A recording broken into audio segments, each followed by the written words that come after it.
Should the Rams trade for Davante Adams, and how can this team turn its season around? We are so back here on Locked On Rams.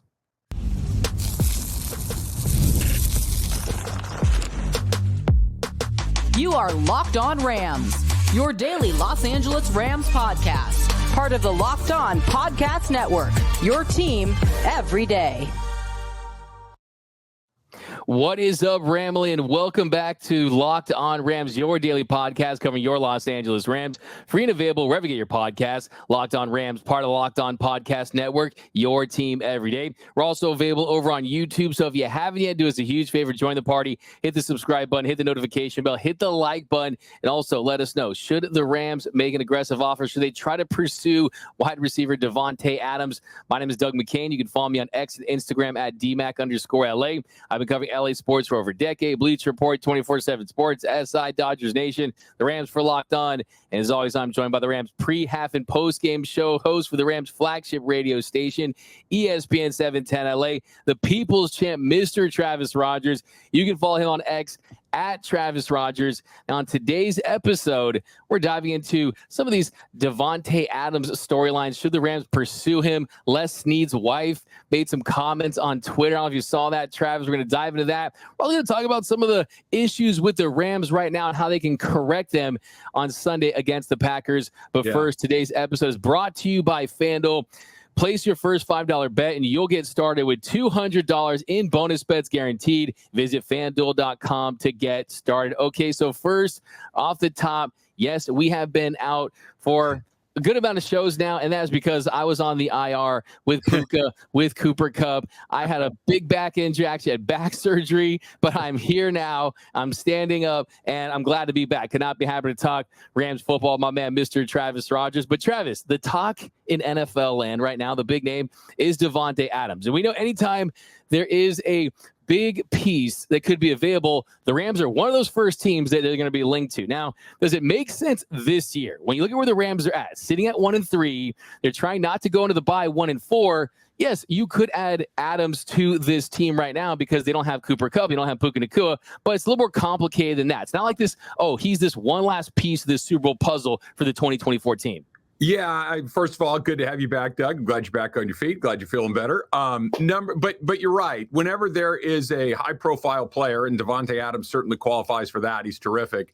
The Rams are always one of those teams that's going to be brought up because the Rams take big swings. The Rams take big swings in the trade market. Think OBJ, think Jalen Williams, think Von Miller. And then, of course, they take big swings when it comes to, sending draft picks out. So they're always going to come up. I think what you said, though, is the most important part, which is this the right time to take one of those big swings? If this team were 2-2 or 3-1 and looked like, hey, they're pretty good even without Puka, even without Kupp, missing some offensive linemen, the defense was a little bit more stout, then I think you can make the argument that this is something that you could do. And it would remind me a little bit of the Odell Beckham Jr. acquisition, which is, hey, this team's really good, and they just got a little better, much like the Von Miller acquisition. This team's really good. They just got a lot better on defense. This team isn't really good. This team is badly banged up. That Davante Adams doesn't do anything to address your defensive problems at all. And look, Davante Adams has some agency in this as well. And it doesn't look like this is where he wants to go with this. This is somewhere he wants to go back with Aaron Rodgers or with Derek Carr, that these are the places that he's more interested in going. So is it interesting? Sure, because Davante Adams is a great player, but the Rams have a lot of needs. And I don't know if a high-level wide receiver right now solves the needs that are at the top of that list. Absolutely. And me, typically, I'm the guy, push all the chips on the table, take off the watch, put on the wife's earrings, the lien on the mortgage. Like, let's go, let's roll, let's go all in on this. But with Davante Adams, when you look at the price to get him right now, I mean, he's owed $13.526 million. That's going to go down by just under $1 million every week with the prorated. Well, you look at how much he costs and how much the Rams have. The Rams are at $2.5 million in cap space. And yes, it's the NFL. You can move things around. You can restructure. Yeah. There's ways to acquire players. But this is not just a guy for this year. He's going to want a new contract. And he's someone that you're going to say, okay, a receiver that has been elite throughout his career. He still has it. Still one of the better receivers in the league. But year, north of 30, and is he really going to take you to the next level? I'm not so sure he is. And also consider the fact that when you look at Cooper Kupp and Puka Nacua, they're not that far along from being back. And it kind of makes you wonder, if you were to consider this, would you do this plus maybe move off of Cooper Kupp? Because as Bill Barnwell pointed out, you could easily move off of Cooper Kupp by the end of this season. There's $3.5 million in cap space, and where they're sitting right now and what he's owed, like you could definitely make that happen. But I personally think of the 2022 season. Remember 2022, Rams coming off the Super Bowl win. You're looking at going back to back, and you get off to a rocky start, and you say, wait, let's go get CMC. Wait, let's go get Brian Burns. Let's offer those picks. What happens? A 5-12 season. So I'm against giving up future assets if you can set you back a little too much. Yeah, they're at a crossroads. They really are. The Matthew Stafford contract situation is a question mark. You mentioned Cooper Kupp. Cooper Kupp's health is a big question mark. Puka Nacua's health, quite frankly, is a big question mark. Is the problem with your football team on the offensive side? I would argue that it's not. I think that where you need to address your football team right now is on the other side. You need to address the defense before you start worrying about the offense. Now, all of that can be kind of pushed aside because, the trump to that argument is Davante Adams is really good. If you get him, you're a better team today than you were before you picked him up. So I certainly understand the impulse, but you kind of think about that holes in the dam and where you can patch the holes right now. And the wide receiver hole certainly exists. And I this is probably a topic for more discussion at a later date, but you really have to start asking yourself questions about Cooper Kupp and whether or not he's ever going to be able to be as impactful as he used to be, or this is the new reality where he struggles with his health. And, is Puka Nacua, is this the bad year? Was last year the outlier? You got to ask yourself those questions. But, and then, of course, you've got the Matthew Stafford part of it all. I just don't know if Davante Adams helps you that much, considering how many other questions you have, despite the fact that he's a terrific player. Yeah, there's no doubt about it. And you kind of bring up Cooper Kupp and just kind of what they miss from him, too. I mean, how many times have we seen Jordan Whittington last couple of weeks? He's seen a coverage. Stafford sees another coverage. We've seen an incomplete pass. And Cooper Kupp is someone that doesn't need to build chemistry with Matthew Stafford, right? We know that the back shoulder fade, for a lot of guys, it doesn't work. Well, it's a play that's very effective for them, and that's something that definitely hurts them in the red zone. You want to see back. But, yeah, now let's get into kind of the juicy stuff, though, because, I mean, come on now. Someone tweets at Kara, it was at Les Need's wife, please forward this to Les at Kara Henderson. And she quote tweets her saying, so let me get this straight. You want the GM's wife to forward a tweet to him, someone who has chosen not to have social media, telling him about things he already knows about, with the undercurrent being that you want to tell him what to do on his job. So let's not be like, okay, like hit up the wife of the GM dude on X. Like, come on now, right? Yeah, look, what's the line? I think it's a Bill Parcells line. If you start thinking like a fan, you're going to be one. Les Snead knows what he's doing. Les Snead knows that Davante Adams is available. Social media is radioactive and stupid. So, it is what it is. Les Snead knows what he's doing. I don't think he needs comments from the peanut gallery. Yeah. She also say, let me tell you what's not on his plate. My suggestions, or if you know him, anything you would actually enjoy eating, weird diet. I mean, hey, I don't know if it's someone's burner account and watch this show, but do not be tweeting. I mean, come on now. That's just ridiculous. But yeah, as far as Davante Adams, of course, a big name. Rams are a big team that absolutely has the resources to acquire any player. But I mean, as far as fit and where the Rams are right now, I'm definitely lukewarm on the idea. But coming up next, defense. If you're gonna do something on the other side. Your offense with Williams, with Stafford, and with McVay, your offense is always going to be able to find a way to score points, to move the ball. Their problems are on the other side right now, with reinforcements on the way too. So next coming up, we're going to talk about some of the concerns right now for the Rams. We'll talk about that Rams defense. How can they turn things around and get their season back on track against the Packers? That's coming up next on Locked On Rams. All right, before we do that, Doug, let's talk about Prize Picks. Pick more, pick less. That's Prize Picks in a nutshell. What are you waiting for? Put that Prize Picks app on your phone, and you can start having what is already a great time and even better time. We're talking about football, right? How about this? You pick more or less on the stat projections, and you can win up to 100 times your cash at Prize Picks. For instance, go take a look at it right now. Go take a look at this Packers game. Go take a look at Jordan Love's numbers and think, you know what? That Rams defense has not been doing great. Let's go a little bit more with Jordan Love. What about Matthew Stafford? Has he been lighting it up? Not so much. Maybe you want to go a little less on Matthew Stafford. That's it in a nutshell. But you can't do it if you don't have the app on your phone. So put the Prize Picks app on your phone and get to work. Right? You want to make sure that you got it covered up. You want to make sure that you're having a great time. You want to make sure that you are all over Prize Picks. So go put it on right now. The code is Locked On NFL, LOCKEDON NFL. And when you do that, you're going to get $50 instantly when you play just $5. You don't even need to win to receive the $50 bonus. It is guaranteed. Prize Picks, play your game.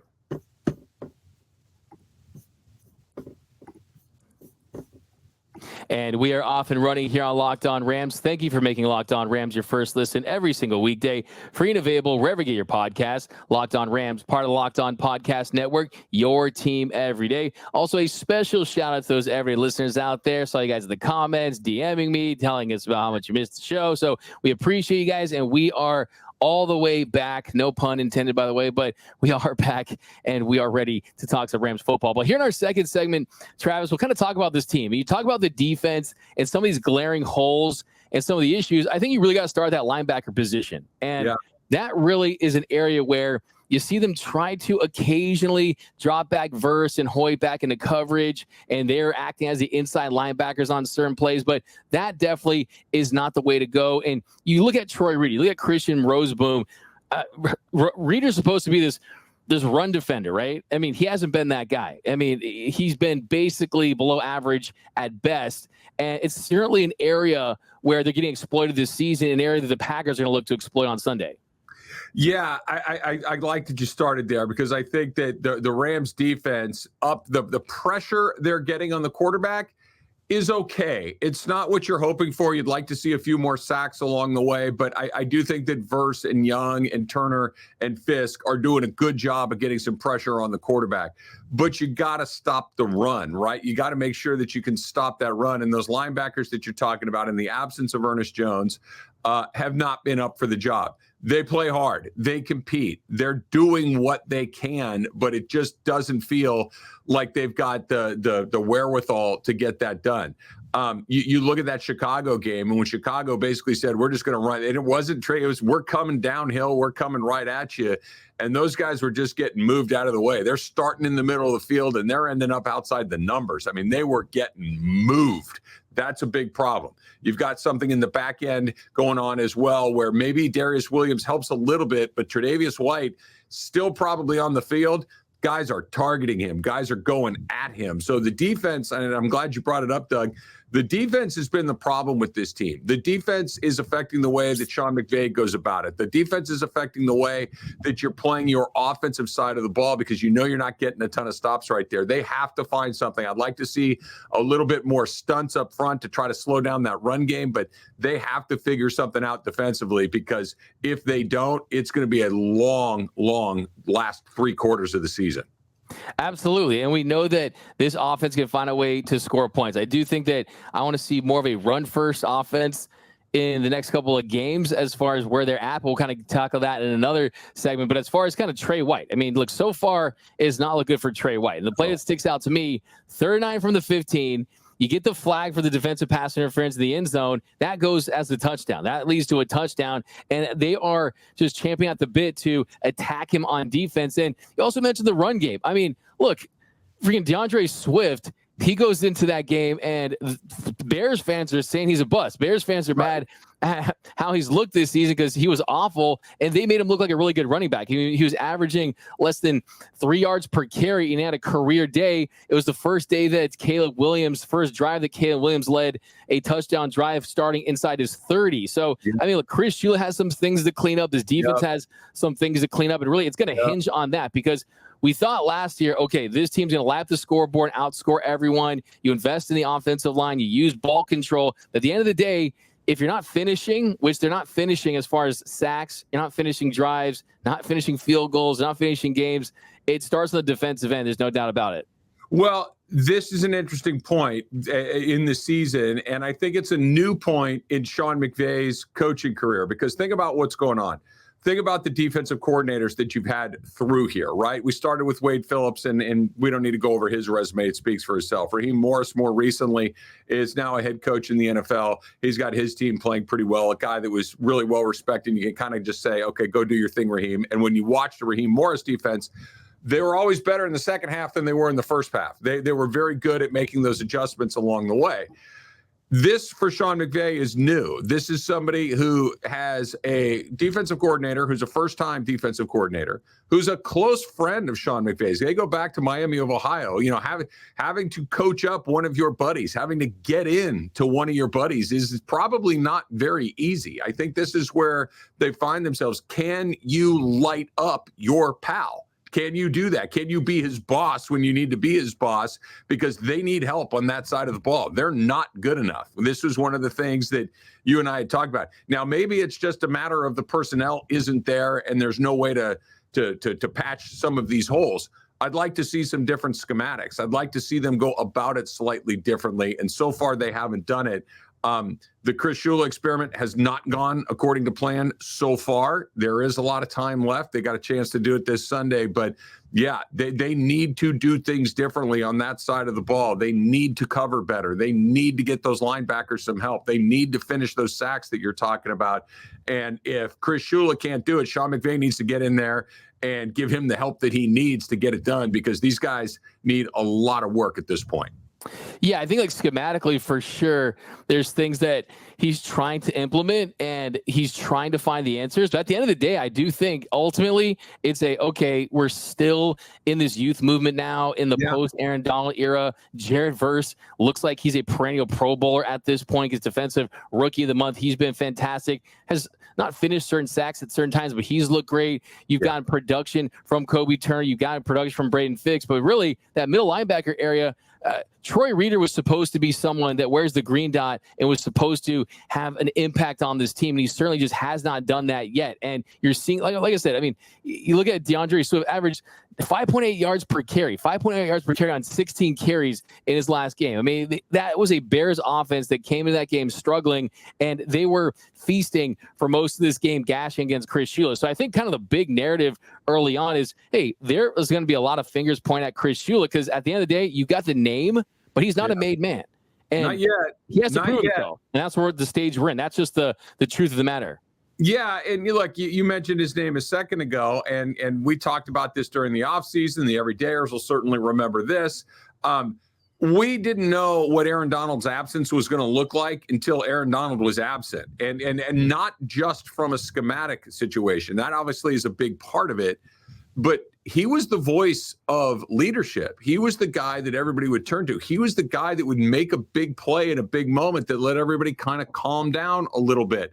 That he was the guy in a halftime situation that would speak up and say, all right, everybody buckle up, whatever it is that he would say. Who's that guy right now? They are young on, up front, and then they're bad in the back. So, if you're not playing well, it's really hard to stand up and say, hey, listen up, we're going to do, well, why don't you do your job? If you're really young and it's hard to speak up because everybody say, what do you know? You've been here 5 minutes. They're missing some leadership there, which again comes back to Chris Chula, in my opinion, because he's another one that's new. He's not new to the NFL, but new to the position. And it just feels like that particular group, the defense collectively, is lacking leadership right now. And that's where Aaron Donald, that's where Jalen Ramsey, quite frankly, that's where Ernest Jones was going to fit in. And right now they don't have any of those guys, and it's showing. No doubt about it. And you look at just the constant blown coverages. You look at the opposing team's WR1. They're feasting on these cornerbacks. I think that's the problem here. I mean, the cornerbacks struggling, the blown coverages, and the mediocre to bad linebacker play. It's tough to overcome that, even with the excellent play of some young players on your defensive line. And you just look, too, I mean, like at the end of the day, the results speak for themselves. So far in 4 games, I mean, their opponents are averaging almost 29 points per game. That's a tutty per quarter, essentially. Yeah. This time last year through 4, you're talking about Raheem Morris. This Rams defense was giving up 21.1 points per game, and you're looking at basically an 8-point differential. So, I mean, when you're getting off to a slow start and you're trying to overcome some of these injuries on offense, the defense is sort of figuring some things out. And it's just been a rough process so far.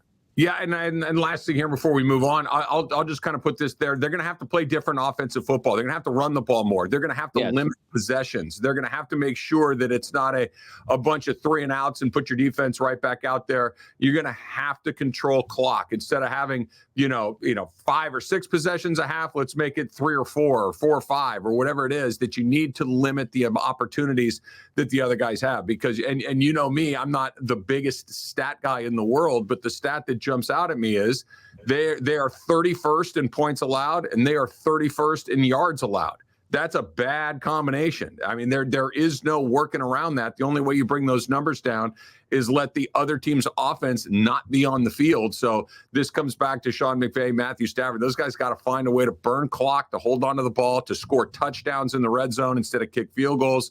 That ultimately it's going to come back to that, because I don't know if there's a ton of really big maneuvers you can make on the defensive side. Exactly. And then coming up next, more on this matchup on Sunday and what uniforms will the Rams be wearing and how big of an impact did it have? That's coming up next on Locked On Rams. All right, D-Mac, let's talk about FanDuel, right? You know that you can start the season with a big return on FanDuel, America's #1 sportsbook. So you get that feeling in the middle of the game, that little hunch. Maybe you've watched your team a whole bunch and you kind of know what's going to happen before it happens. You can check out the latest stats. You can view live play-by-play and so much more on this very same page where you're placing your bets. So if you think, all right, I've seen what's happened in the first half with my guys, I know what they do in the second half. You got that little hunch? Go to FanDuel, right? And FanDuel is going to get you started with $200 in bonus bets guaranteed. All you got to do is place that first $5 bet. So get on FanDuel, feel those hunches, and go to town. FanDuel.com. That's FanDuel.com. Of course, you can put the FanDuel app on your phone. Go get it done right now.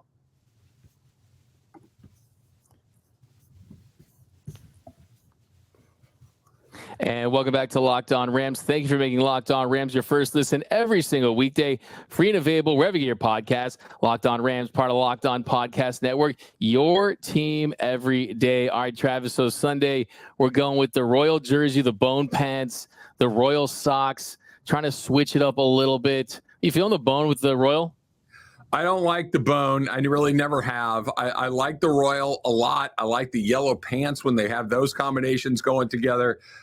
You know me. You and I are both big uniform guys. We like to talk about the uniforms. We like to kind of get into what it is that they're doing. If something works, let's run it back. I'm a big believer in that along the way.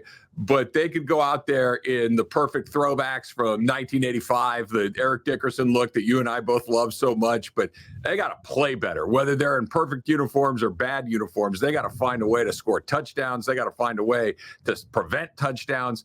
This is their season coming up on Sunday.